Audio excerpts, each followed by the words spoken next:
One of the most common and natural fears in humans is the fear of the uncanny. Something being familiar, but just slightly off, fills us with a rising feeling of unease. The more familiar we are with something, the creepier an imitation becomes. It's fair to assume at this point that almost everyone is familiar with Minecraft, mining caves for resources to build a house, exploring rolling hills and sandy deserts, fighting off zombies and creepers. These are memories almost all of us share.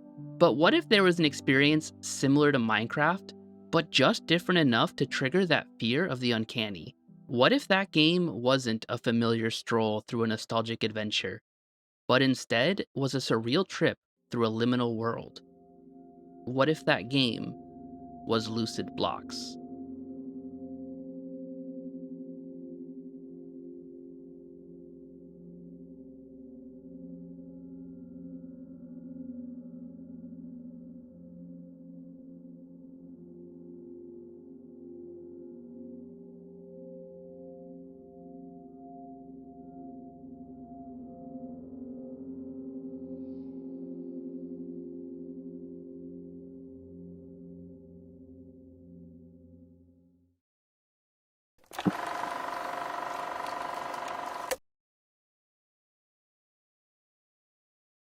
When we make our world and start, it begins a cutscene. O son of man, what lies ahead is a withering carcass. A bloated, festering limbo, in which your soul will decay for all of eternity. The only exit to paradise is through oblivion.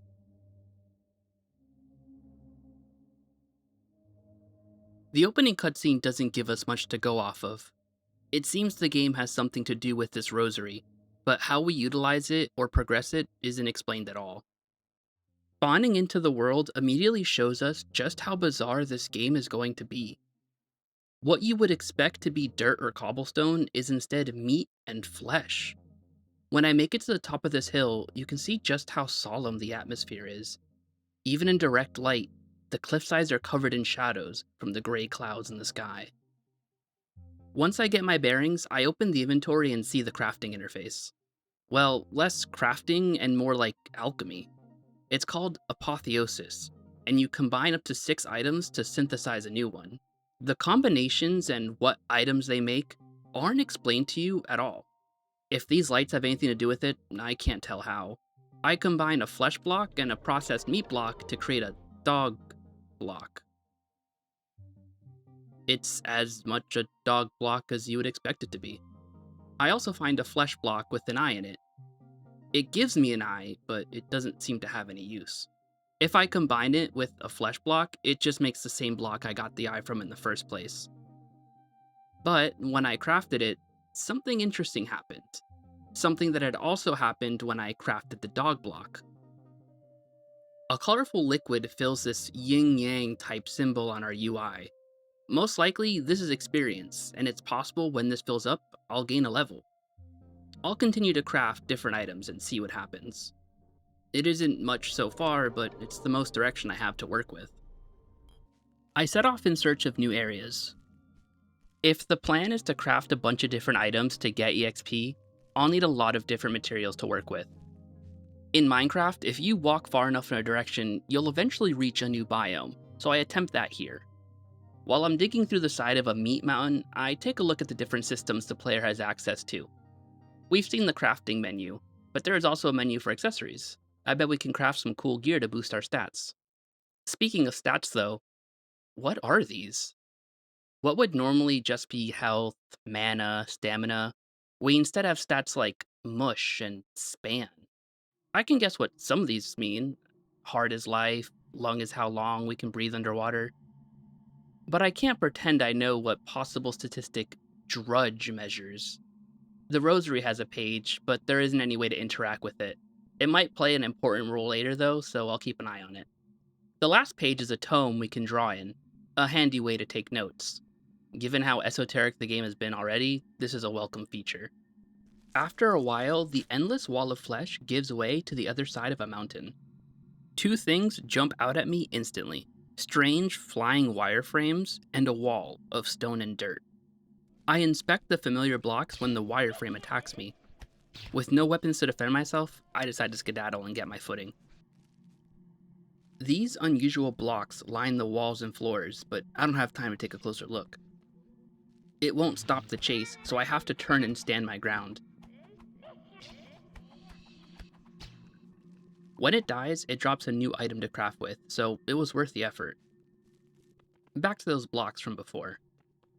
They're called zany blocks, and they look like the pattern of a 90s bowling alley rug.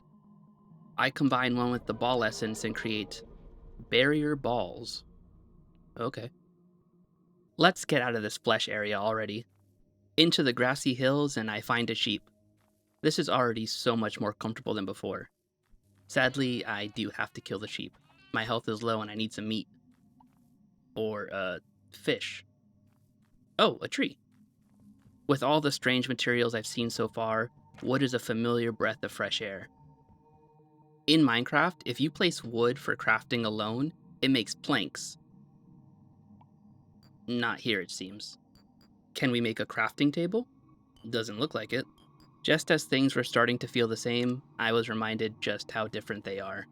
I see another NPC, our first humanoid of the game. Well, maybe not human, it looks to be made of wood. Without a weapon, this guy takes a lot of hits to put down.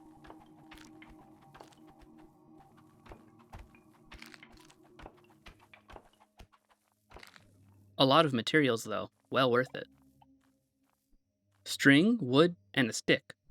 Combining the stick and string gives me a wooden pickaxe.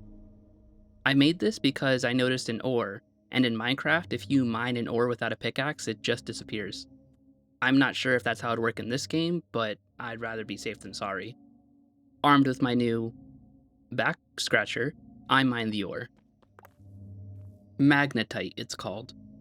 We spend some time crafting around and eventually end up using the magnetite and the string to make a new item. But before I can see what it is, I level up. So the hypothesis of it being EXP was correct. When we level up, we can choose an upgrade. A few of these do sound interesting, but I decided to go with the +2 health. Boring, but dependable. The item I crafted was a machination. It's a hookshot. This will prove to be very useful. I find another mannequin guy, but this time I lose our street fight.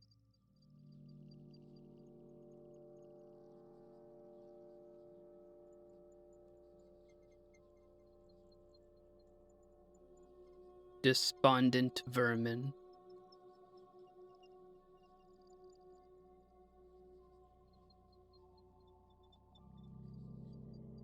May your death bring forth new life.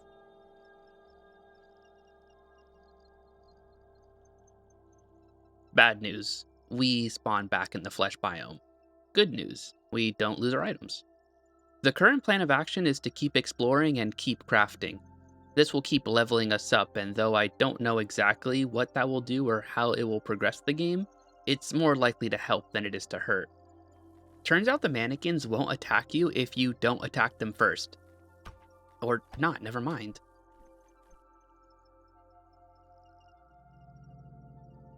I should be more careful next time.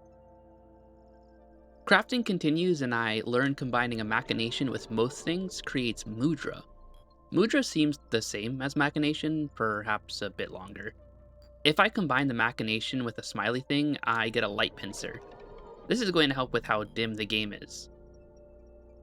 The next item of note is the plum axe. Finally, we have a weapon. Armed with our new tools, we set off into the unknown once more. I level up again and choose some plant seeds. Why not? As I get to the end of the flesh biome, I see an unsettling sight in the distance. A maze of wood columns and rows forming a framework. It looks like a building under construction, but there are no hallways, no doors, no rooms. just a framework extending as far as the eye can see. It defies all logic, melding into the nearby mountain as if its architectural importance was so great, it preceded the formation of the world itself. I move through the structure looking for anything of note. Without warning, the sky suddenly turns crimson. As I stand in the red glow, I hear what sounds like a radiation detector, and after being in the light long enough, I get burned. I retreat into the shade of the structure and keep moving. I was preparing to formulate some sort of plan to move forward when, as quickly as it appeared, the blood moon vanishes. This structure extends into the horizon, but it also goes on vertically. As I shuffle past the wooden pillars, I come across holes in the building, or maybe more accurately described as unfinished. The levels keep going down, lower and lower. So low, in fact, that when I reach a body of water and fall in, it's still going under there too. When I first found this place, the pillars were made of dirt. Then they changed to wood. Now they are changing again, this time to plastic and wallpaper blocks. The more I find, the more peculiar it becomes. It was built with such commitment that it was unhindered by the land and sea, yet built so haphazardly that it's made up of many different materials and mostly unfinished. Purposeful purposelessness. As I moved forward and found new materials, I continued to craft for EXP and the hope that I would make another useful tool. I haven't found one quite yet. It isn't a complete waste, however, as I gain enough experience to level up. Scrolling through the options, one catches my attention. Tiamana ley line.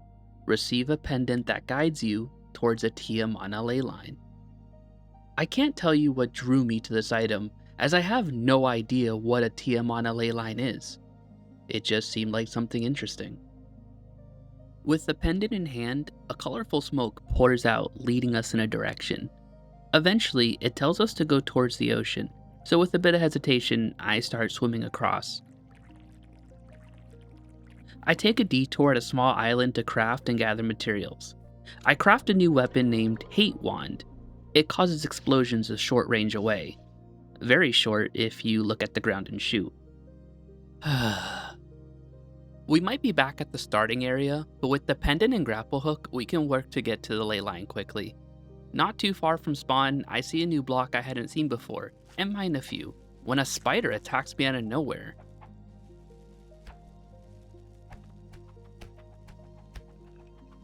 Just like the other enemies, it drops crafting materials that I can experiment with. Tungsten appendage. Could be useful, as a lot of the metal type materials so far have been good. Finally, after trekking across multiple biomes, the pendant leads me to a large white tower in the water. After making myself an entrance, I use my hate wand to clear a path to the top of the tower. A layer of glass towards the top of the tower looks promising. I use my grapple gun to get up there. Glass isn't something I've come across yet, so it has a lot of crafting potential. Opening my inventory here was a mistake though.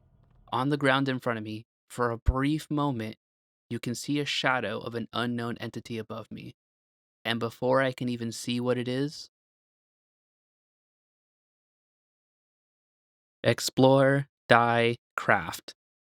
This is becoming a habit. One of the more interesting crafts I find is the Alok capsule. Capsules are items with mobs in them that you can send out. They don't seem to be allies or enemies necessarily, but it might have to do with the color of the capsule. The Alak capsule is a massive spider with corrupted pixel graphics. It doesn't attack us, instead clambering away aimlessly. Another craft I make is the Faith Wand. It does, I'll let you try to figure it out.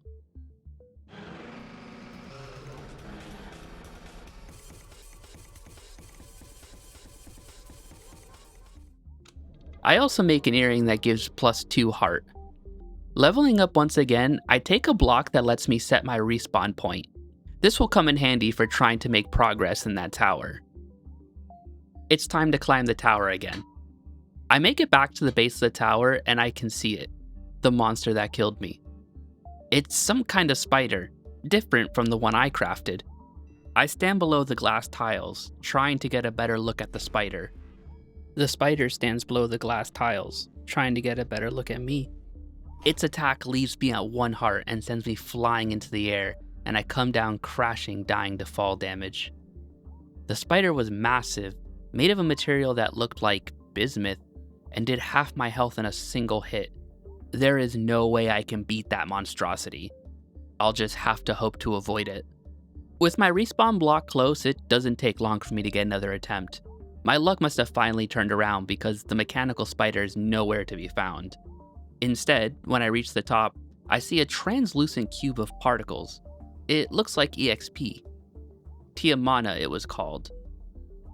That must be what I'm gathering by crafting and killing mobs. Right-clicking the cube takes us to a special area.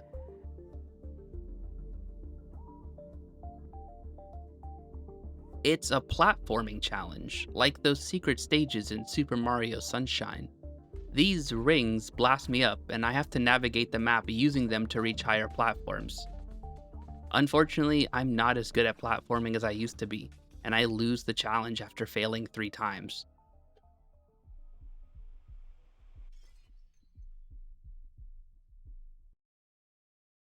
I got no experience, the ley line is gone, and the pendant no longer works. This is a setback.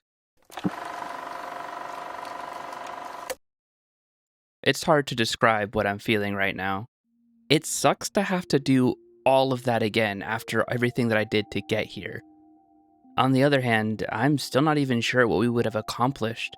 For all I know, I was doing a side quest. When a game is this esoteric, it's difficult to know what progress looks like. Still, I have no other plans, so I need to level up for another pendant. While racking my brain for ideas, I think back to Minecraft again. If you dig down deep, you find rarer materials like diamonds and redstone. I hadn't really explored the world too deeply yet, so it was possible that there were more resources I hadn't seen yet down there. What made the most sense to me was to dig down as deep as I could and let the game stop me. If you dig deep enough in Minecraft, you eventually reach bedrock. Bedrock is unbreakable and serves as the game's wall that keeps you from going down infinitely. If I dig as far down as I can, I'll be deep enough to check for rare metals that could help me craft more useful tools. Armed with my tendril pick and hate wand, I'm able to dig down quickly. Stone eventually becomes flesh, flesh gives way to dirt, and after dirt,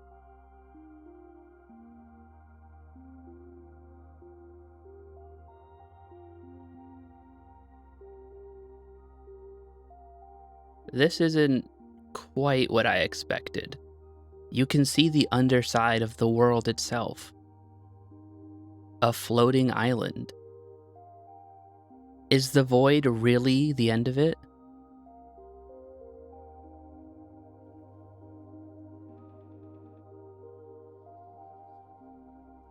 There was something else down there. Another biome of crossing rows and columns. Is that the bottom of the world? Or just another floating world in an infinite void? It doesn't take long before I've gotten another pendant.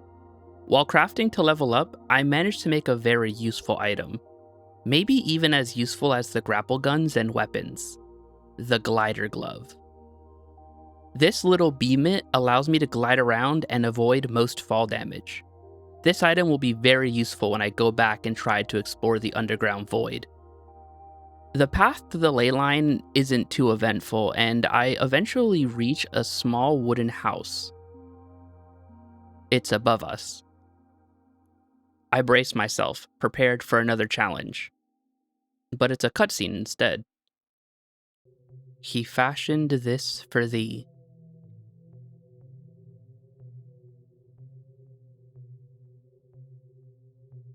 A paradise unending, for thou art but fleeting vermin. And still, thou treadst upon holy ground. That's what it calls us when we die. Vermin. Are they saying they made this world for us? Are finding the Tiamana ley lines letting us touch divinity, and this god is mad at us for reaching it? Go on then. Thy trespasses shall be thy undoing. Clearly, these ley lines are important. While it still isn't clear what wider implications they have, collecting as many as we can was the right call. While I continue looking for them, I'll have to try and figure out how to progress the game. If I blindly run around without taking time to think, I may end up wasting any progress that I make.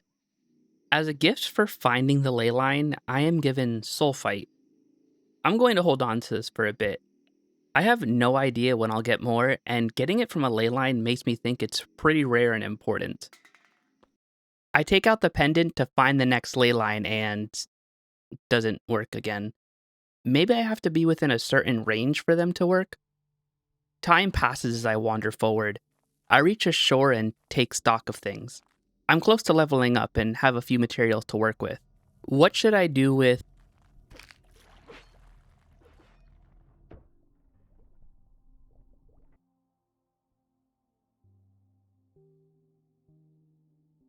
I wash ashore under dark gray blocks and an even darker night sky. It was just day, wasn't it? The area is filled with floating enemies, and I only managed to survive with one heart, so I have to be careful.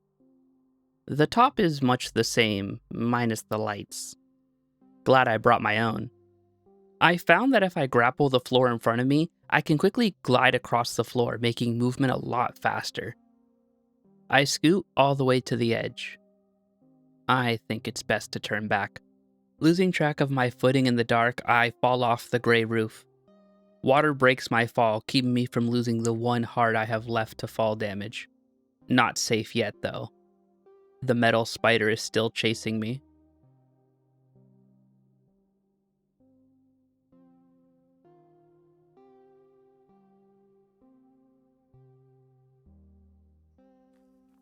I run away from it backwards as I blast it with the hate wand. Other enemies were blown away by the blast, but this spider isn't even flinching as I shoot it. So many hits and it's still chasing me, slowly gaining on me. Then, without warning, it dashes forward. But right as it dashed, in the fraction of a second I had as it closed the distance, I pulled out Yuyuchan. It's a high-level shovel I made that can double as a weapon in a pinch. At the very last moment, I land the killing blow and level up. An achievement pops up. Archangel Delta. Eliminate a blasphemous creature. Blasphemy is to show great disrespect or irreverence to God. So a creature that isn't a servant of God either. Since I already have the pendant and haven't figured out how to make it work again yet, I take another upgrade from the level up. Hate plus 3. What does that do? Maybe it makes the hate wand stronger. Good a theory as any. The spider drops a new material known as Keela. Just like the sulfur, I'll need to be very discerning with any crafts using this material. I'm not looking forward to getting more of it. I try to swing out of there like Spider-Man, but end up more like Gwen Stacy, so it's back to the respawn block for me. The pendant still doesn't work. I thought it might be once per life, but no dice. I'll just have to get a new one and test whether or not it's once per ley line. I test some recipes with Keela. Almost any material fused with Keela will end up as some sort of ring. Maybe it's a jewelry piece to equip? I don't know, but it doesn't seem like it'll be worth it. If I combine Keela with sulfur though, I know I said I had to be careful with each of these materials, but it's hard to turn down what is clearly a bomb. With a weapon like this, getting more Keela might not be that bad. We fuse the materials and get one firebomb. Yep, just one. I might not have thought this through. How about a machination and a firebomb? One jade bomb. Different, but not more. Okay, jade bomb and circuit block. Looks like a normal bomb. Might as well get the EXP for the new recipe. 12 bombs? Now that's a step up. I find some unwilling participants to test my new weapon. It sure blew up the ground, but I can't tell how much damage the mannequins took. Probably a lot. Testing some crafts again, I try a bomb plus aluminum, and I get a jade bomb. Wait, jade bomb? This is the way back to getting 12 more bombs. I use a circuit block with the jade block to get 12 more. Earlier when I was mass crafting, I stumbled upon a silicon chip. I wasn't sure what it would do, But if I combine it with most other items, I get 3 circuit blocks. And combining pretty much anything with a circuit block will give you another chip. So if I loop making chips and circuit blocks, then loop making jade bombs and regular bombs, I can effectively make infinite bombs. This is some serious firepower. That destroyed a lot of blocks. I can work with this. Hate wand works too. Let me place my respawn block, just to be safe. At least I saw it coming. Hate wand is running a bit low on ammo. Maybe I can use it to craft something. I mean, if anything I've seen so far can be used to make a hate wand, a bomb is a pretty safe bet. Bomb plus hate wand makes sword? How would that even... Faith wand and mercury tendril makes Methuselah. Methuselah is a biblical figure mentioned in Judaism, Christianity, and Islam. He was said to have lived over 900 years and was Noah's grandfather. The Noah, as in, builder of the ark before the world flood. Another biblical reference. Methuselah is interesting, but if I combine it with string, I see something very tempting. Another hook shot, most likely. Gyro hook. This hook is fast, the fastest so far by a lot. I couldn't cycle back to another hate wand, so it's time to make a few bomb piles. Blowing up caverns deeper and deeper into the cave lowers the water level as it rushes down to fill the holes. Dozens of bombs later, I punch another hole into the void. As the water drains down into the unknown, I think about the last time. I could barely see what was down there since I instantly died from the fall damage. Was there even anything really down there, or is it just a strange death plane that will kill us no matter what? Only one way to find out.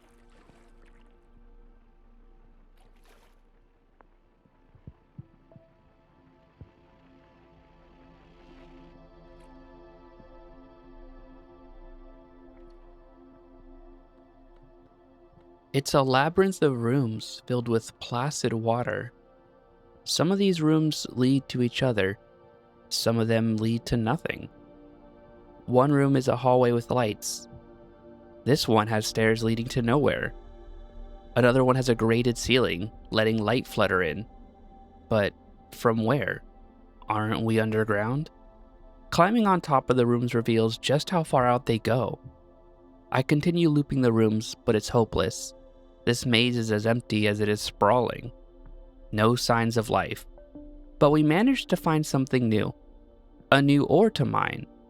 This ore takes a while to mine, even with a decent pickaxe. Must be some high-level stuff. Mana gel.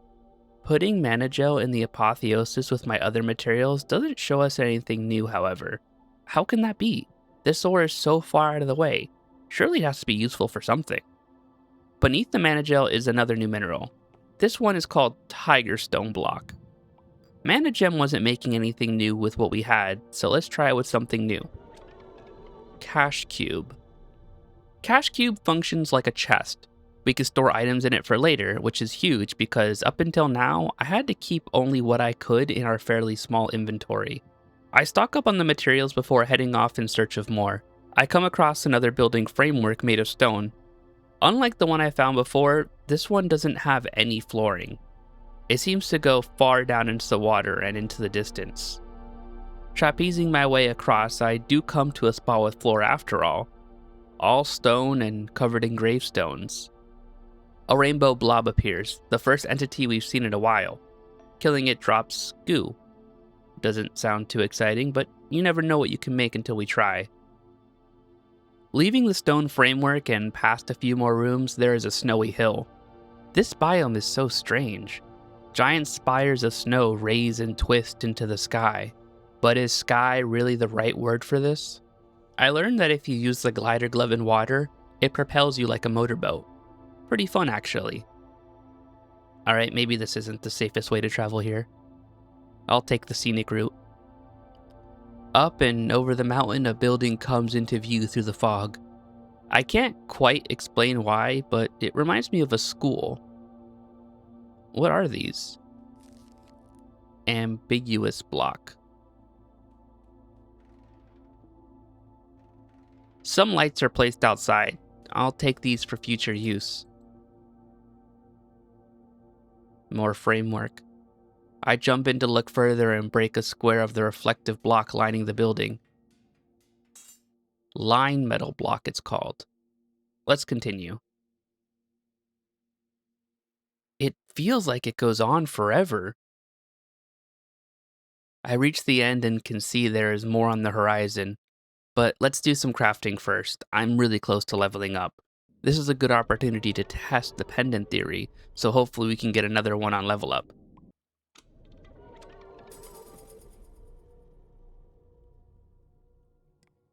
Nice.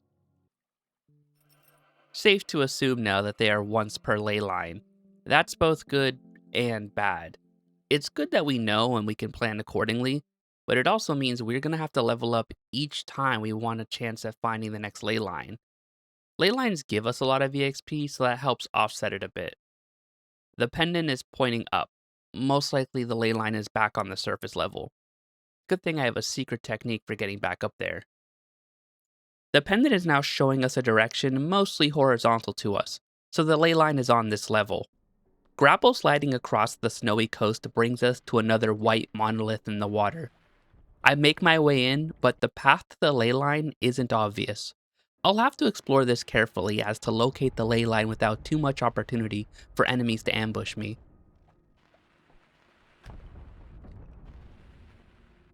Perfect.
I can't tell at all if this is actually progressing the game. We get a lot of EXP from it, so if we craft a bit, we can get another pendant quickly and continue the ley line search. Mix and matching my materials leads me to an interesting choice. I can fuse the gyro hook I haven't used much yet with my handy Yuyuchan to craft a new item. The thing is, I know both of these items are good, so it's risky to give them up for an unknown element. But after coming this far, I've learned experimentation is rewarded and start the alchemic reaction. It's an axe named Parashu. Parashu is the Sanskrit word for axe. In Hinduism, the god Shiva gifted a Parashu named Vidyudhabi to Parashurama, the sixth avatar of Vishnu. Another religious reference, but this time it's not biblical.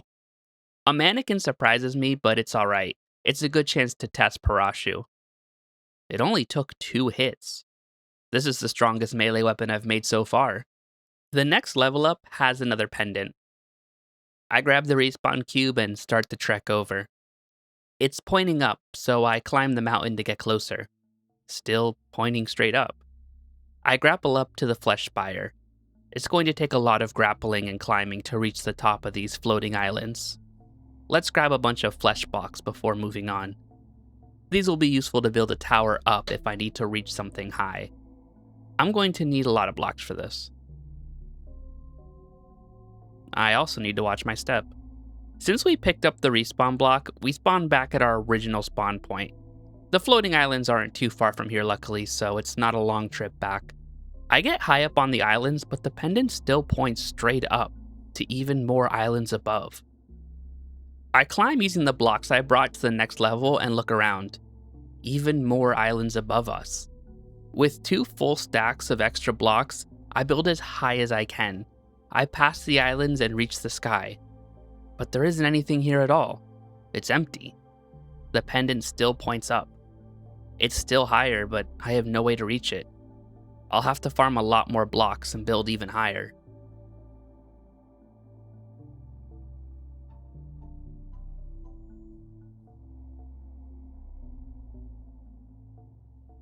After many stacks of blocks, the rusted sky begins to turn blue.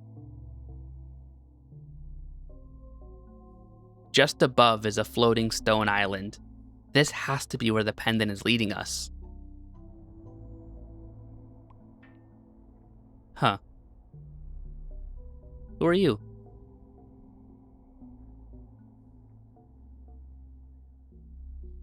I don't think he was friendly. Using my grappling hook, I'm able to quickly rappel up the tower and get back quickly. With no UFO enemy in sight, I nimbly hookshot my way to the island. The island has a giant building like the ones in the water, except this one is floating and made of metal. Must be in that iron tree.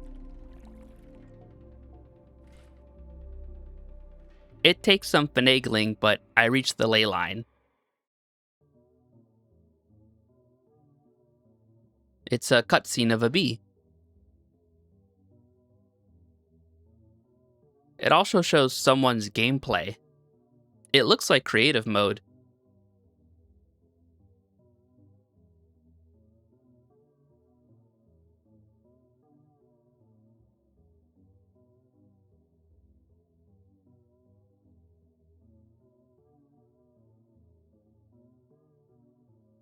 They are flying around blowing up buildings with a hate wand.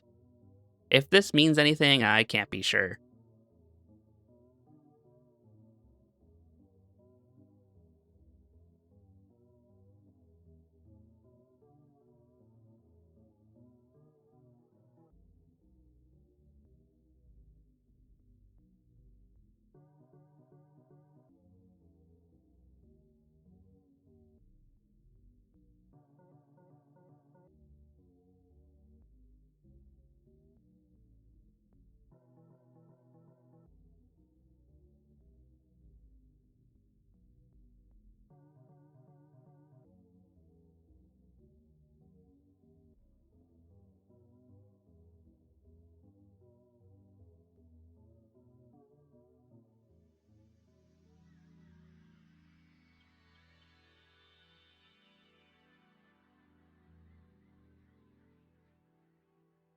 We get nearly enough EXP to level up again immediately, and with a couple of crafts, we do.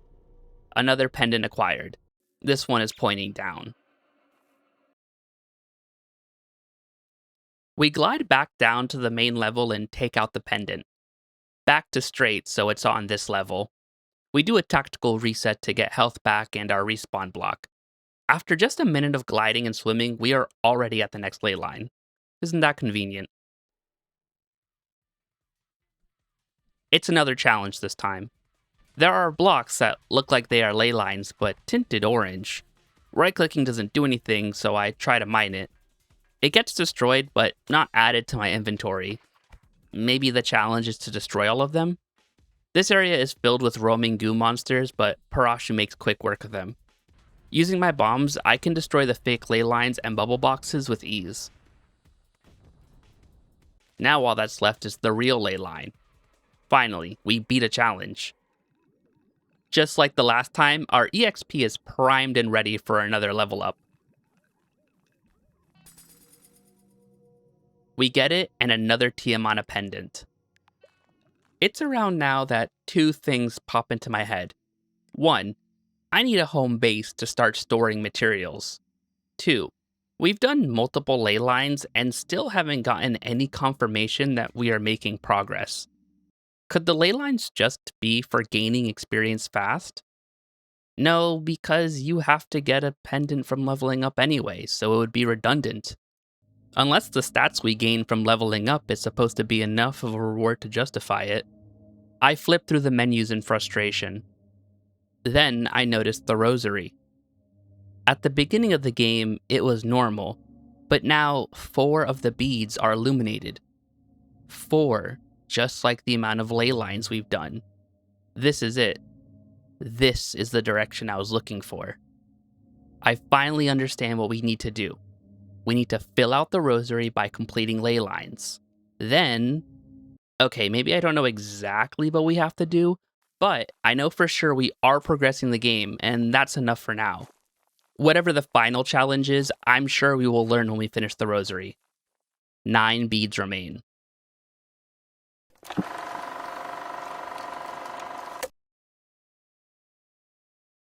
Home sweet home. With a row of cache cubes, I can store tons of different materials and not have to throw anything away. This should increase the kinds of crafting I can do by a lot. What? Hold on.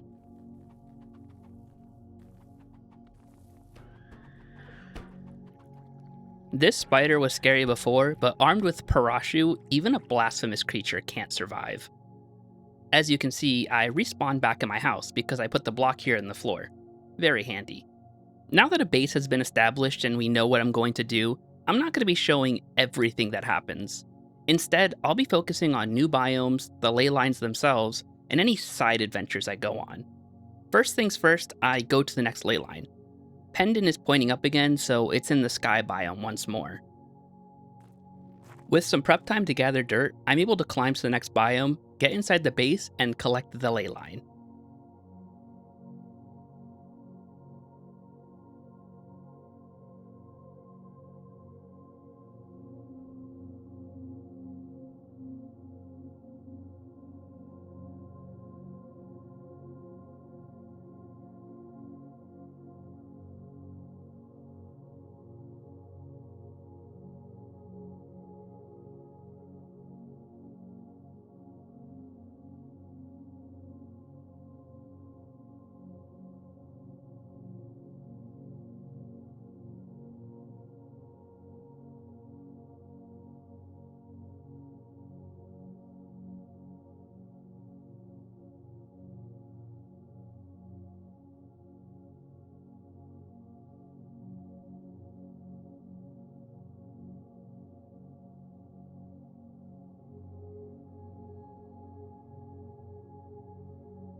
Eight beads to go.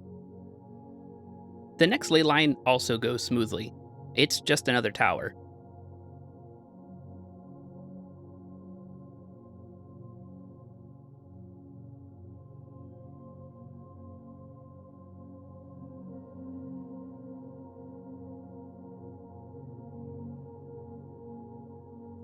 Even the dust-born creatures overflow with Tiamana.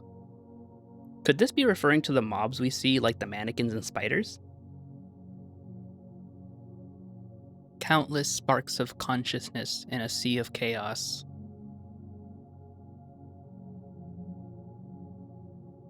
Coalescing into one at the end of space and time.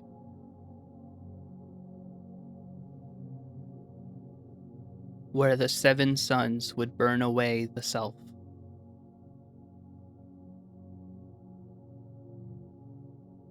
Were it not for the firmament. Firmament is another biblical term. It's a barrier that separates the heavens from the skies, a barrier between God and the dust-born creatures below. The way I interpret it, us finding and collecting the ley lines of Tiamana can allow us to bypass the firmament barrier. That's why the earlier cutscene said we were trespassing. But what happens when we cross it? 6 ley lines complete, 7 more to go. While crafting for EXP, I managed to remake Yuya-chan and Gyro Hook, 2 useful items I had crafted away before. There's also the Hope Cube.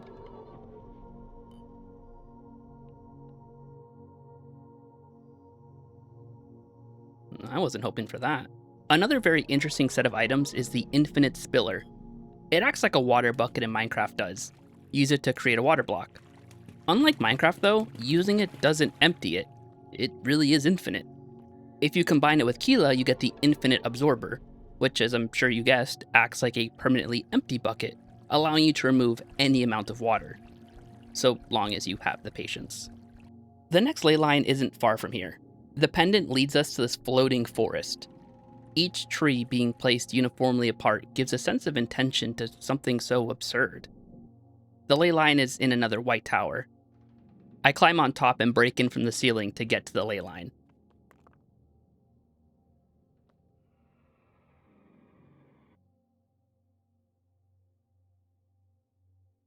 Oh, okay, thanks. 6 ley lines to go. The next pendant points straight up, so it's another ley line in the sky biome. The gyro hook makes this a lot easier. Yuya-chan makes this a lot easier as well, as I'm able to collect dirt blocks at a breakneck pace. I'll need those for building my tower to the sky. Up here we get to see a new entity. It's the same as the other wireframe shapes, but orange. They explode if they get close enough, which I learned the hard way. Unlike most of the other ley lines, this one isn't in a simple white tower. This one is at the top of a large, ethereal building. It has a crucifix on top, almost like it's a church.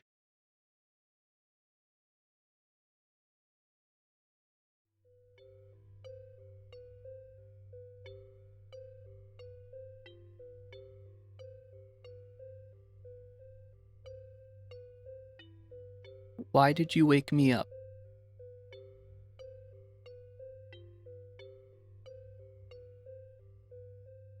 Every second that I sleep, my mind erodes a little more.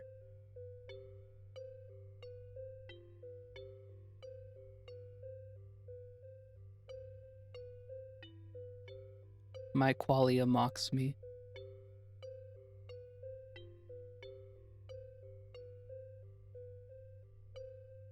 Can't you see it?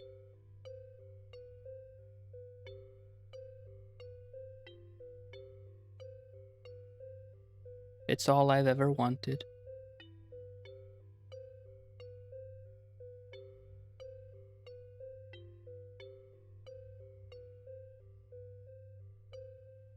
Do me a favor.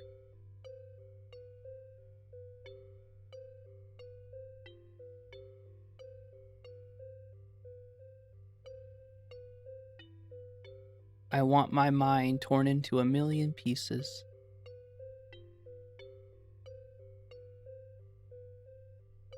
Snip, snip. Turn me into confetti.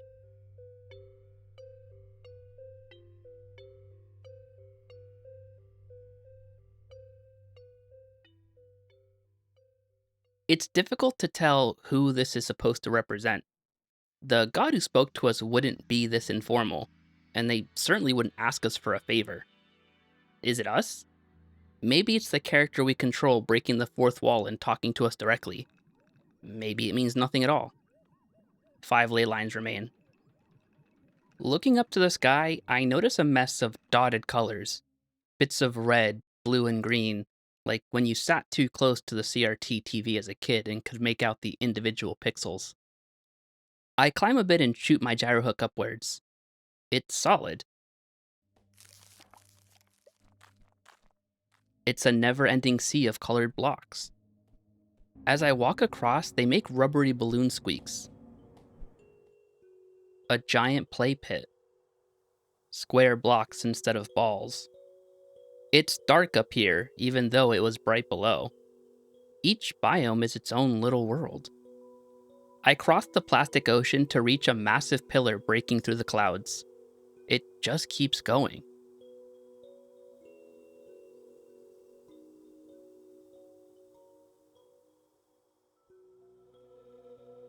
A wireframe construction made of plastic, but much bigger than the ones on the lower levels.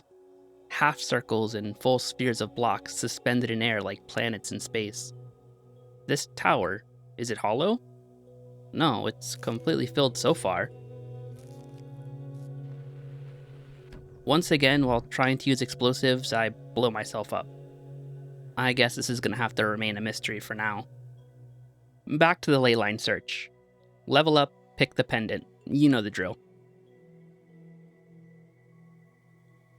This ley line is also in a tower, but a much different tower than the rest. This one has much more shape to it, like this groove in the middle. It also has metal blocks forming connections like pipes. Letters on the side spell a few random words without reason. This all comes together to make the building seem industrial and almost real. But the nonsense letters and pipes that lead nowhere betray that, and pull it back into being a simulacrum of a building. Inside is the ley line, and it's a challenge. We again have to dodge enemies and bouncing balls to break the orange ley lines. This time it's in a confined space though, so I don't get as much use from my gyro hook. I completed on the first try anyway though. Only 4 ley lines remain. I level up, expecting to nab another pendant, but it isn't an option this time. That means I have to explore and get EXP from crafting and killing enemies. No point in overthinking it, so I take off in a random direction.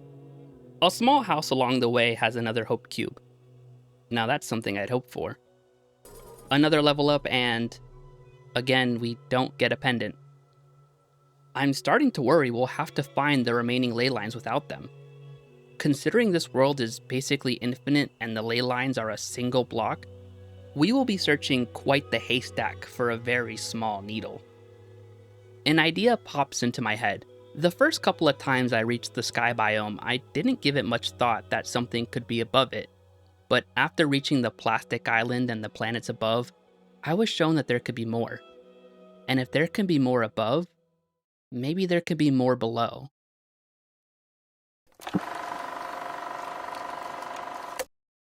Starting next to my house for ease of access, I make a small armory's worth of bombs and start explosively excavating.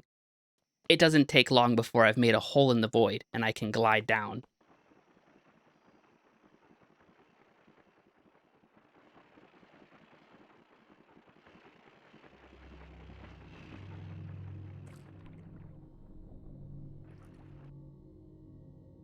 I'm back at the school-looking building. Or is it a different one? It's hard to tell. I pass through the snow spires again and walk across a wooden plateau to reach a purple mountain.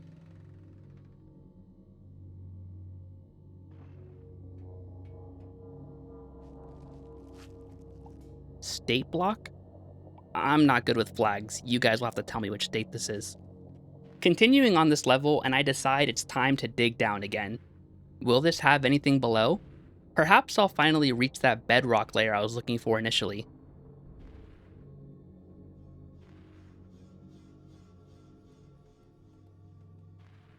Another void.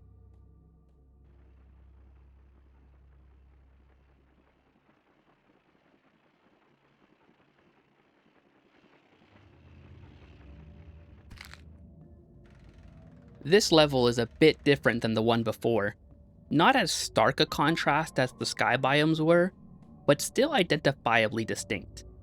The sky is much darker now, almost pitch black. The blocks are more eclectic down here as well. Many more blocks build up these spaces and structures. It's also much more dangerous. You can't drop your guard here for even a moment. This time I build the tunnel to the second underlevel closer to the first so I can get back quickly after spawning. No time to waste. Let's go even lower. I have to be careful though. I only have 1 life after all that fall damage. Anything can be a threat down here. This time I'll try being clever. I get my infinite bucket from storage and make a ton of water in the pit, leading to the second underlevel. My plan is to avoid fall damage by swimming down the falling water to slow my speed.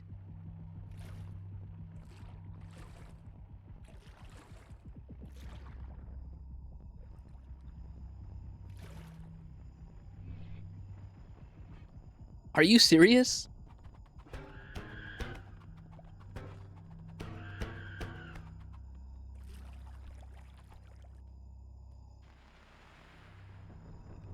I got it.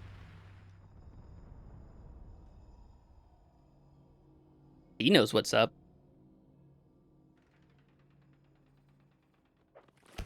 I cannot believe I fell for that again. As much fun as facing the army of hell is, I think it would be a smart idea to explore the normal level some more. In a far-off framework area, I see some bees. Sorry, bee. I craft a vocal string from it. What would I do with this? Oh, it's a necklace. Of course. I've leveled multiple times since my last pendant, and I still haven't gotten one. I'm running out of hope, and all I can do is keep moving forward and hope I make some big discovery. That or get enough EXP to level up again. That would require I get lucky enough for the pendant, and that's been rough. I've gone far, farther than I've ever gone before. I cross multiple biomes, from verdant plains to hollow, broken bastions. Even further are fields of wheat? The sun goes down as I continue forward. It's been hours since I left. My tireless trek presses on through a small beach to a winding pathway of checkered emerald blocks. Then, more sand than I can see. Somehow farther still, I come to stone mountains in the infinitely dark sky.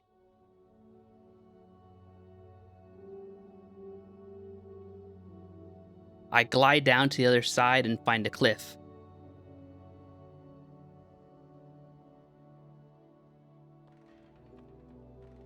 It's all toys. The next biome is the same type as the one behind the home base. Dark gray blocks that turn the sky dark if you walk on them.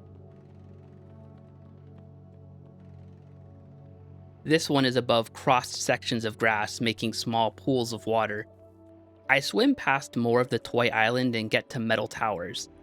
Standing here, I realize it resembles a city skyline. Whoops, I went too far up and took some fall damage. Did my character just make noise? I could have sworn that they were completely silent. Beyond the city is a large ocean, so I swim for the horizon.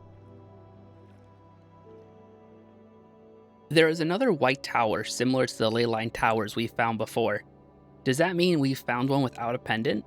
That would be huge. I use bombs to get in. It's not hollow like they usually are. I keep destroying and destroying, but I can't find anything. Is it possible the towers only contain ley lines if you have a pendant? That would be bad, as it would make us very dependent on leveling up to make any progress. They did it again. What is the difference now?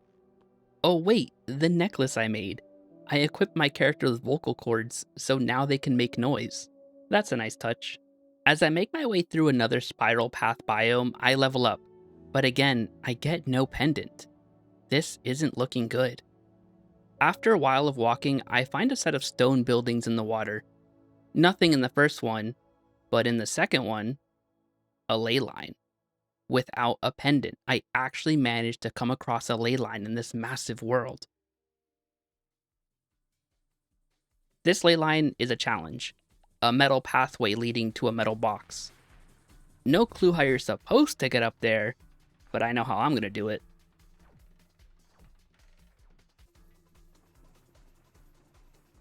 No sweat.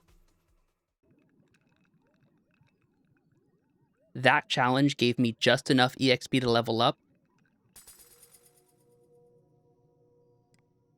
And finally, I can receive another pendant. We are going to get 2 ley lines back to back. I'm led back to the wheat fields where I hear something ominous.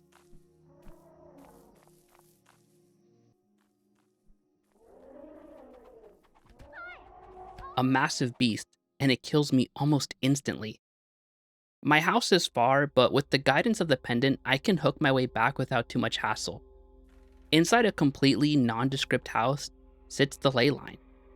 I might have passed this in my first time in the area and didn't even notice. It's the platforming challenge from before, but I have something I didn't have back then. A gyro hook.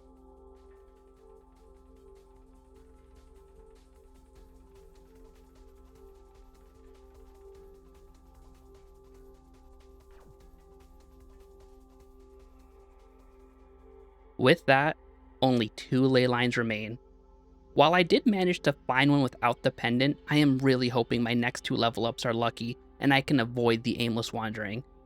After slaughtering quite a few mannequins for EXP, I find an area similar to the Metal City, but smaller and made of wood.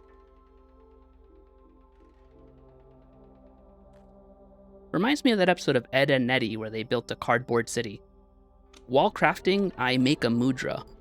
This was a hook I made near the start of the game and noted its extended range. But it was slower, so I didn't use it in favor of the other hooks. But I underestimated just how much longer it is.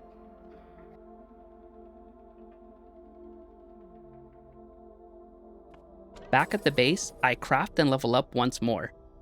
I get a pendant, and after this one, I'll only need one more. Before I crack open the pendant and run to the next ley line, I'd like to take some time to explore the underlevels. I don't know if I'll have another opportunity to do this. Last time we managed to get to the second underlevel, but we had issues with the enemies. This time though, I want to go even deeper. I want to see if there is even a third underlevel. I get to the second underlevel and it's bombs away. Deeper and deeper I go. Will there be another level? Or am I finally gonna hit the bottom?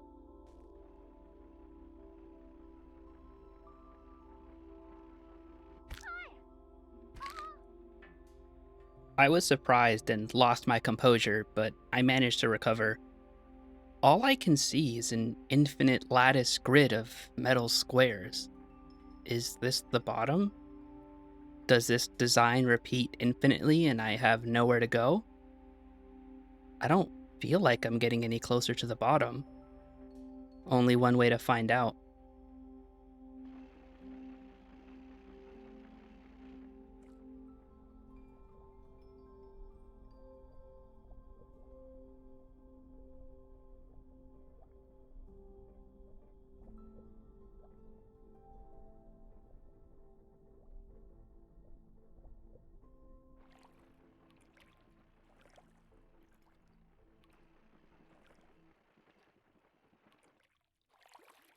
I was sure the water went on forever, but I found land.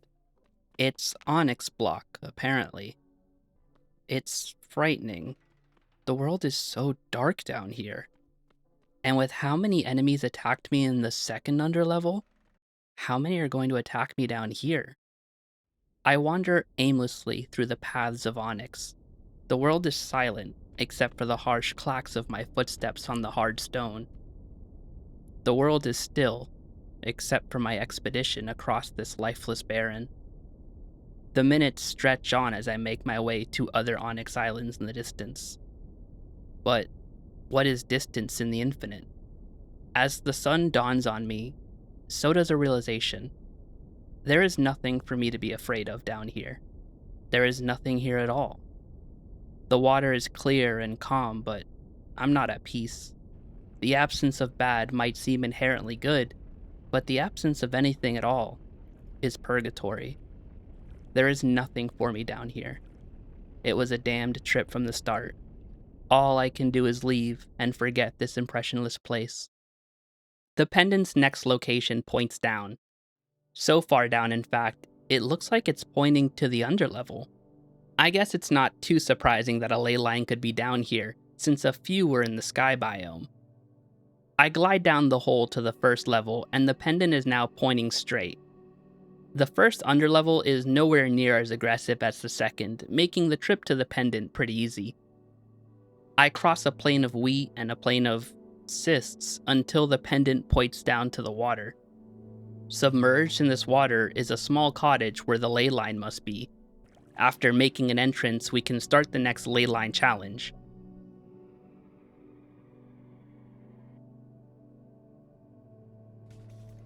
I try to use the gyro hook to skip the challenge, but it isn't so smooth. Wait, I have Mudra and its extended range. Could that help?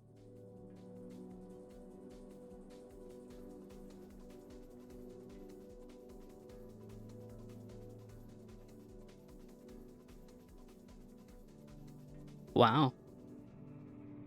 Only one ley line before we complete the rosary. With half my EXP already filled from the last challenge, it won't take long to level up.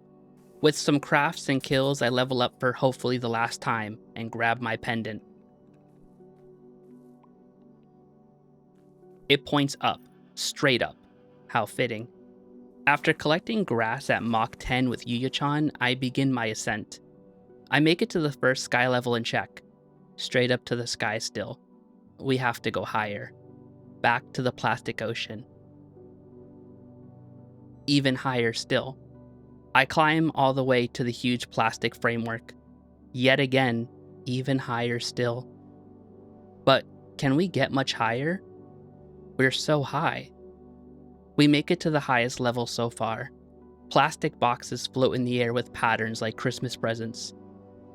The smoke shows us we are finally on the right level. Another church in the sky, the last ley line. This is it.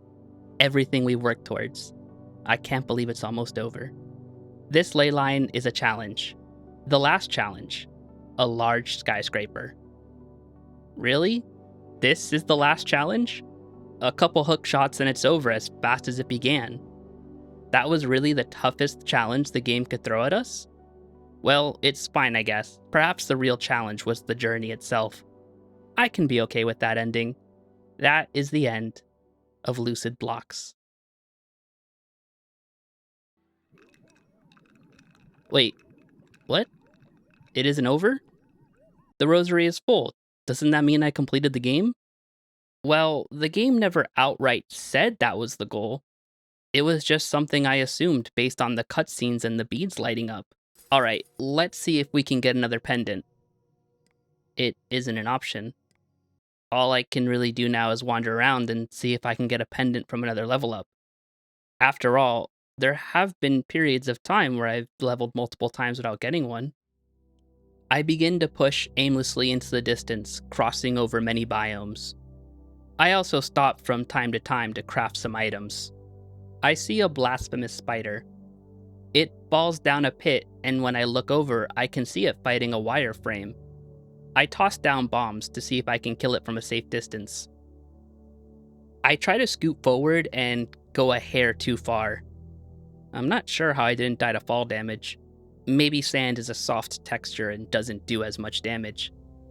It's a moot point if I don't get out of here though. The spider is right above me, and we know it can attack through thin walls. I see a space and consider running for it, but it can still chase me and I already see other enemies around. I turn and see a hole. That's good. Even if it doesn't lead anywhere, it at least puts distance between me and the spider and I can collect my thoughts. Oh, this is much more expansive than I thought. It keeps going. The levels continue to split and layer. The further I go, the larger it becomes. Then, I reach the edge. I glide down and explore deeper. I don't know why, but I notice that I'm now jumping 2 blocks high instead of the usual 1. Just another strange aspect of this place. A fish? But we aren't underwater, are we? Eventually, I go deep enough to find water. A multi-layer beach at the end of the universe. It's hard to tell how far down I've gone. Did I find a natural pit to the underlayer? It doesn't look like the grim and eerie underlevel I went to before. But again, I stumble upon these strange toys and school-like buildings. We are down here. I reset to the house. That area was intriguing, but I have to level up and make sure I've done everything. With more crafting and lots of fighting, I level up. The options appear, and front and center, I am offered the pendant. I don't even look at the others. I have to know if there are more ley lines. I crack it open. Smoke appears. There is another one. We aren't done yet. The last ley line is far, but with my hooks and glider, nothing is too far.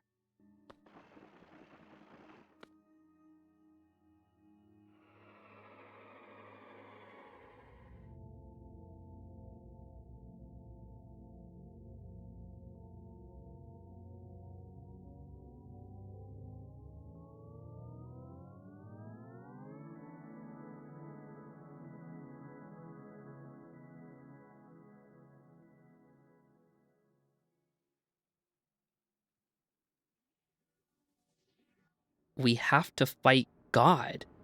Now this is a final challenge. I can't hook the wings, but I can hook the body, letting me get close and hit him with Parashu. God charges a laser, then fires, causing a massive explosion. God also rains meteors down on us, cratering the floor beneath. I hook around to build distance and heal, but it's futile. God has a lot of HP, and I was ill prepared. I had no idea the final challenge would be this tough. I wasn't even sure it was going to be a challenge at all. I fail and it kicks me out. The ley line disappears. But it's okay. Now I know. Next time, I will be prepared. I fill my inventory with fruits and lamb for healing. God does a lot of damage, and with its attacks, I can't dodge them all. With all the preparations made, I level for my last pendant. Time to fight.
We did it. It's over. And that was Lucid Blocks.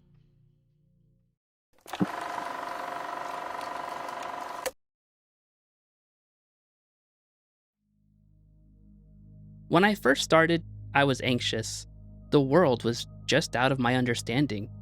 Familiar, but just different enough to make me question it. Its atmosphere was downright frightening at times, but it was also extraordinary. Vivid landscapes, surreal ambiance. Before I even knew it, I had moved past my fear and was deeply enjoying myself. So, if what I showed you looked fun, please give this game a try. And don't worry about the game being spoiled, because if you think I showed you everything, you are massively mistaken.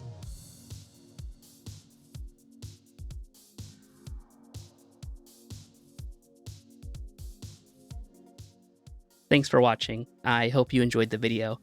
If you'd like to see more, make sure to subscribe and check out my playlist of horror videos. I'm also on Twitter and plan on starting to stream soon, so follow my Twitch at the link in the description.